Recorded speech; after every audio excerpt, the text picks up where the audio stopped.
এখন এই মুহূর্তে আমি ফেসবুকের মধ্যে রয়েছি। সঠিক নিয়মে ডিলিট করার জন্য আপনাকে সর্বপ্রথম যেটা করতে হবে, আপনি 3 লাইনে ক্লিক করবেন। ক্লিক করার পর আপনার কাছে ঠিক এই ধরনের ইন্টারফেস আসবে। একটু নিচে যাবেন। নিচে গিয়ে আপনি দেখতে পাবেন 2টি অপশন।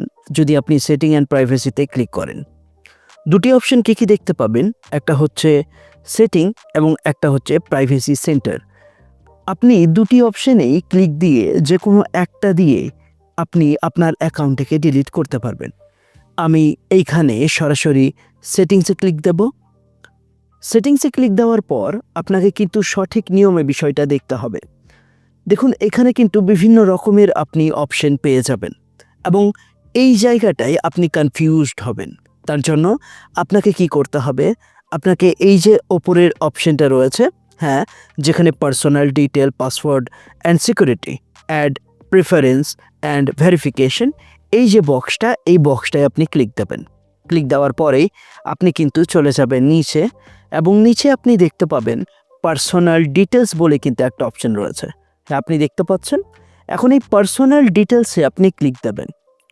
পার্সোনাল ডিটেলসে যে মুহূর্তে আপনি ক্লিক দিয়েছেন, এখানে কিন্তু আপনার কন্ট্যাক্ট নাম্বার, আপনার বার্থডে, আপনার আইডেন্টিটি কনফার্মেশন এবং অ্যাকাউন্ট ওনারশিপ অ্যান্ড কন্ট্রোল আপনি অপশন দেখতে পাচ্ছেন। অর্থাৎ এই যে লাস্ট অপশনটা রয়েছে, এই লাস্ট অপশনে আপনি ক্লিক দেবেন।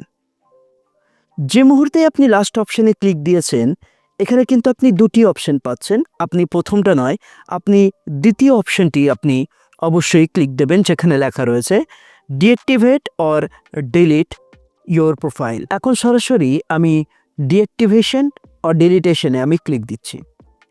দেখুন, ক্লিক দেওয়ার পরে আপনাকে দেখাবে যে এটা কি আপনার অ্যাকাউন্ট, অর্থাৎ যেটা আপনি ডিলিট করতে চাইছেন। এখন আমি এই প্রোফাইলটা ক্লিক দেব। ক্লিক দেওয়ার পরেই আপনি কিন্তু এখানে বিভিন্ন রকমের অপশন দেখতে পাচ্ছেন। একটা হচ্ছে ডিঅ্যাক্টিভেট অ্যাকাউন্ট, একটা হচ্ছে ডিলিট অ্যাকাউন্ট। 2টি অপশনের মিনিংস কি? ডিঅ্যাক্টিভেট অ্যাকাউন্ট, যেটা পুনরায় আবার আপনি অ্যাক্টিভেট করতে পারবেন, আর একটা হচ্ছে ডিলিট অ্যাকাউন্ট, যেটা একদম পার্মানেন্টলি আপনি অ্যাকাউন্টটাকে ডিলিট করতে পারবেন। এখন এটাতে ক্লিক দিয়েই আপনি কন্টিনিউতে ক্লিক দেবেন। যে মুহূর্তেই আপনি কন্টিনিউতে ক্লিক দিয়েছেন, এখানে বলা হয়েছে ডিলিট ইয়োর ফেসবুক অ্যাকাউন্ট, অর্থাৎ এটার সঙ্গে আমার একটা পেজও রয়েছে, যে পেজটাও কিন্তু ডিলিট হতে চলেছে। এখন কন্টিনিউতে ক্লিক দেব। যে মুহূর্তেই কন্টিনিউতে ক্লিক দেবেন, আপনার কাছে কিন্তু এখানে বলা হয়েছে before you delete we may be able to help. কি বলেছে? আপনি কি কারণের জন্য এখন এই মুহূর্তে আপনি ফেসবুক অ্যাকাউন্টটা ডিলিট করতে চাইছেন।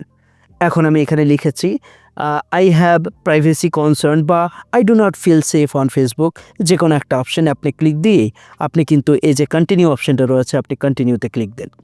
যে মুহূর্তে আপনি কন্টিনিউতে ক্লিক দিয়েছেন, এখানে আবারও কন্টিনিউতে আপনি ক্লিক দেবেন এবং কন্টিনিউতে ক্লিক দেওয়ার পরেই এখানে বলা হয়েছে যে আপনি আপনার যে পোস্টগুলো রয়েছে সেগুলো কি আপনি দেখতে চাইছেন কিনা, আপনার ইনফরমেশনগুলো আপনি ডাউনলোড করতে চাইছেন কিনা, বা আপনার যদি কিছু ট্রান্সফার করার থাকে সেগুলো করবেন কিনা। দরকার নেই, এখন এই মুহূর্তে আমি সরাসরি কন্টিনিউতে ক্লিক দেবো, কারণ আমার কোনো রিকভারেবল কোনো কিচ্ছু লাগবে না। সরাসরি এখন এই যে অ্যাকাউন্ট, সেই অ্যাকাউন্ট কিন্তু এই যে পাসওয়ার্ড, অর্থাৎ ফেসবুক যে পাসওয়ার্ড আপনি দিয়ে লগ ইন করেন, সেই পাসওয়ার্ডেই আপনি কিন্তু এইখানে দিয়ে আপনি কন্টিনিউ করলেই কিন্তু আপনার এই যে ফেসবুক অ্যাকাউন্ট সেটা কিন্তু ডিলিট হয়ে যাবে। অনেক ক্ষেত্রেই আপনার পাসওয়ার্ড মনে থাকে না, ডাইরেক্টলি ফেসবুকটা লগ ইন থাকে আপনার ফোনের মধ্যেই, তাই আপনি সেই সময়টায় আপনি ফরগেটে ক্লিক করবেন, অর্থাৎ ফরগেট পাসওয়ার্ড, এবং এখান থেকে আপনি আপনার মেল আইডি বা মোবাইল নাম্বার দিয়ে আপনি আপনার পাসওয়ার্ডটা ফরগেট করে নেবেন। ফরগেট করে নেওয়ার পর আপনি সরাসরি পাসওয়ার্ডটা দেন এবং কন্টিনিউতে ক্লিক করুন। আপনার ফেসবুক অ্যাকাউন্ট কিন্তু ডিলিট হয়ে যাবে। যদি ভিডিওটা এখনও দেখে থাকেন তাহলে ভিডিওটা অবশ্যই লাইক দেবেন। অনেক কম সময়ের মধ্যে আপনার সময় বাঁচিয়ে ভিডিওটা কভার করার চেষ্টা করেছি। চ্যানেলটা সাবস্ক্রাইব করে সাইডে বেল আইকনটি প্রেস করে দেবেন, যাতে প্রত্যেকটা ভিডিওর নোটিফিকেশন আপনি পেতে থাকবেন। আজকের মতো এখানেই, দেখা হচ্ছে আবার একটা নতুন ভিডিওর সঙ্গে, একটা নতুন টপিকের সঙ্গে এবং একটা ইন্টারেস্টিং নলেজের সঙ্গে। ততক্ষণ আপনি সাবধানে থাকুন, সুস্থ থাকবেন, আপনি ভালো থাকবেন।